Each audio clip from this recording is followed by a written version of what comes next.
Show that text. I'll send it Show to you, that Andy, text. but I'll ask you not to publish it because I don't want to do Kenya like that. You're a horrible friend with your fake receipts. But you look cute. Welcome back to my channel, Delightful_Dawn. Here I am, Dawn. We are in our car, well, my car. And we have another review. TV show review, reality TV to be exact. Okay, so go ahead and thumbs up this video, like, comment, and subscribe to my channel. Push the notification bell so you can be notified every time I upload. And go ahead and get into this. We're talking about Atlanta's Housewives, so go ahead and keep watching. All right, this season of the reunion was very much different than all of the previous reunions, only because due to quarantine, people are not able to do their reunions in person, and so we was able to get, this is actually literally the first reunion they have showed of any show, whether it's reality TV or any type of sort, where even if it's like competitional, this has literally been the first reunion that has aired like in the history of TV land. And I think that it was cool. The dynamic of how they had it kind of, if you ever seen like Brady Bunch, it kind of reminded me of that. Like, you remember how like they all popped on the screens and they had their little blocks, so it gave you that type of feel. Andy came, and as usual, he introduced the ladies and all their looks. They all sitting down in front of their camera. You can see that they have their what is it called, a mic through, what is the word of those things? Headphones. So like the headphones, and they have the mic so they can hear as well as speak through it behind their ear. And you know who showed us that? That was who showed us that trick? The Real. The Real gave us a tea on how to do that properly, so that way they can hear everybody as well as speak, and people can hear them. They had on the mic behind their ear. So that was interesting to see. It started off, because this is really not like no review, it's like what I thought about it, if it went well. It started off very combative with Nene and Eva.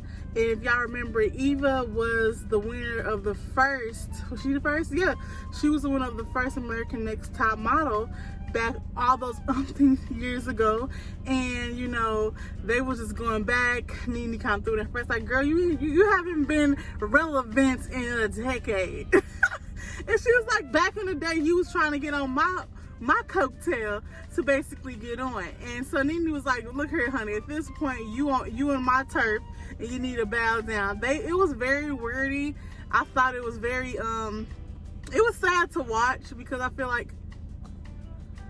like whenever I see two strong women who like really have put a stamp on, so far as the new era of entertainment and on that caliber, because it was American Next Top Model was a competition reality show, and I feel like this is just a reality show in general. And people necessarily didn't like Eva on American Next Top Model. You know, people necessarily don't like Nene on Real Housewives of Atlanta, but they bring a certain type of fierceness and confidence that they exude through themselves that kind of like comes to the screen, and that's why people like them. So to see them being combative, and I know that at one point they were really good friends, and that's kind of how Eva kind of got her start on the show, like how they were able to introduce her, because she did have this such of a strong relationship with Nene. So it was sad to see them kind of fight. There are allegations by Nene saying that the whole episode, like the whole reunion, they were kind of coming from her. And you didn't really get to see it on this recap for real, because, not the recap, on the reunion, because they didn't really show those combative moments. If they did, they blocked it out, because after Nene and Eva kind of like get talking, they started Kenya and her husband, they were having some type of marital issues, and they kind of brought that up in there and asked what was the status of Kenya and Mark. At this time, they're working on their marriage, working on the relationship for their daughter as well as them, which was, and Andy, no, he, honestly, you do have a soft heart for Kenya and her situation with her husband, because at the end of the day, she did show her marriage certificate. She's like, we are married. And that idea that they weren't married, she said, was just, you know, just crazy that people think that, but she can show proof what she did. I just think that it's like this smoke and mirrors with Kenya. Like, you like her, but it's always like the wondering of what's genuine for a viewer. So like you say, you don't really know these people on a personal level. It's just, as a viewer, this is what you can see, and that's all I can go off of it when I'm talking about it. After that, they kind of talked to Kenya and Nene, like, what was the issues that with them.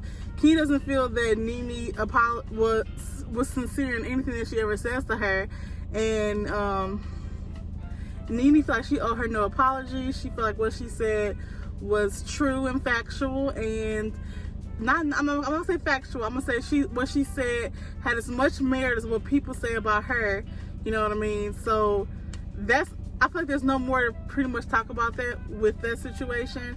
You also got to see a lot of Portia was not here for Eva. She called her every curse word that you can call a person. Portia was not like really having it with Eva, and it was kind of sad to see that, because you know that they were on a platform together on the Ricky Smiley Morning Show, and to see this is where they are now, where it's literally words of anger, and Portia reasoning is that she talks about my child, she talks about me, she talks about my man, and she's trying to act like these things weren't said, and then when confronted about it, it's like, well, it wasn't said. If it was said, it wasn't said with intentions to hurt. And when you rewatch some of this stuff, I guess it can be hurtful, because it's like I'm reliving something that I wasn't privy to before, and it's like I guess it's her way of reacting. She feel like there's no comeback between her and Eva, because she feel like she really pretty much, you know, messed up any type of friendship that they could have had, and she was just dogging her out. Eva's response is like, okay, girl. I feel like in Eva's mind, she's like, you hurt. That's what I got from it. It's like, you hurt and you saying these things right now, but I'm not about to entertain the combative camaraderie that they're having. But she did entertain Nene, so I feel like she over Nene. But when it comes to Portia, she knows, because of their circle, because they kind of like hang around the same people due to them being on that show together, that it's like, I'm not going to even push or even say anything that can be incriminating to me when it go back to her, because her husband is also really good friends with Portia's fiance.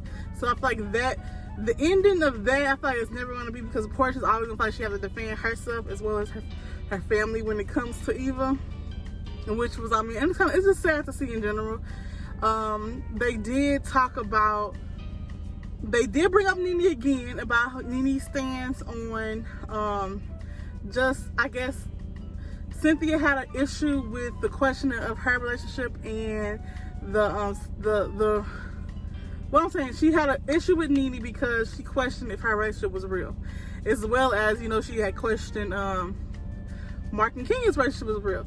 And so Nene, like, she wasn't gonna do that because they wasn't about to gang up on her, and she was over it, and she kind of like went away. She closed her computer, and they said, okay, it's interesting that she closed her computer when she's confronted, but, you know, like, you gotta stay.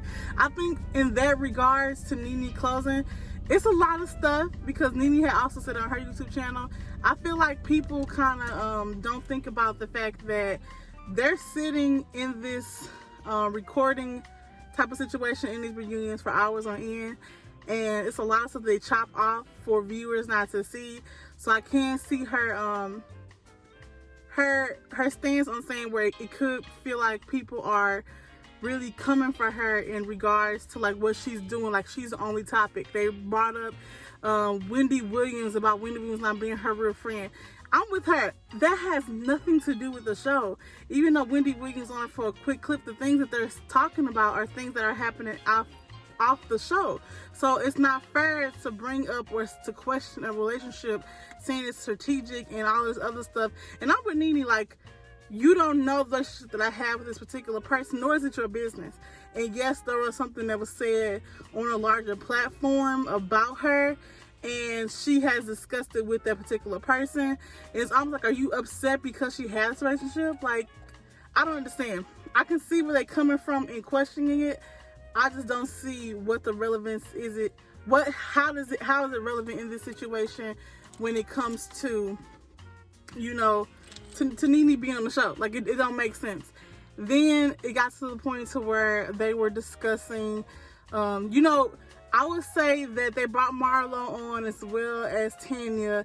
Tanya did have, for me, with how they cut it, have Nene back in regards to like, with the whole Wendy Williams thing, like, what does that matter? Like, people go through stuff all the time. And I guess what they're saying is that Nene holds them to a certain regards than what she do with her so-called quote-unquote friends outside in these streets and how she would handle it. It's a difference because it's a reality show, something that the story will continue to where you can understand where the bridge or where the gap has happened. You can't get that with Wendy Williams because she's not on the show, and her storyline has not played out on the show. She was just like, she kind of like featured on the show, but not even just in regards to her getting into it with Nene. It was like, hey girl, I'm here for this, that, and the third, to clear up something that was said on her show.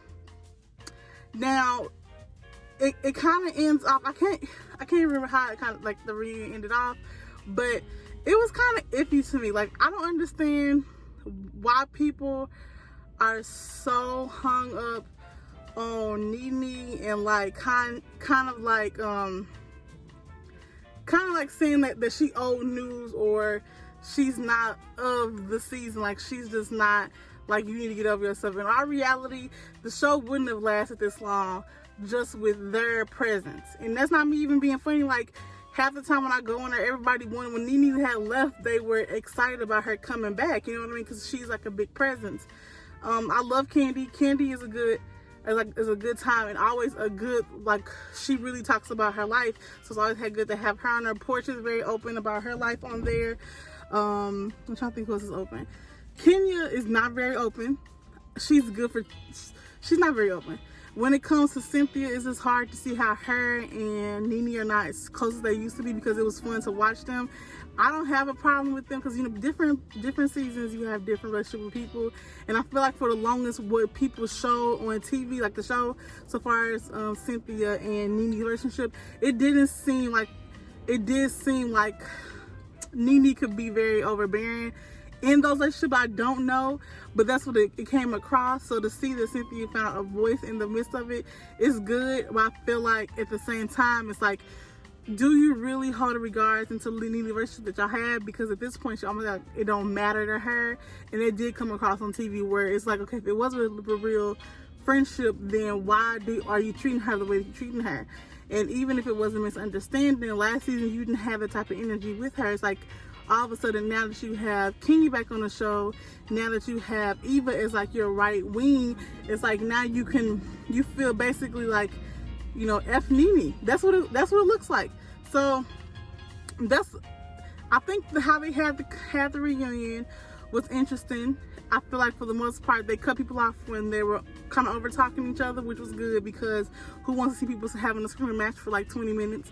So I think that the next episode, I want to see that part where Nene was talking about where it just became overwhelming for her. So I want to know, like, what was the conversation, what was the atmosphere that they was having. That's interesting to see. So yeah, that's like what I kind of got from the reunion so far, what I thought about it, what happened that it kind of sent out for me. So go ahead and like this video, comment, and subscribe to my family. And until next week, we will get a recap. Peace.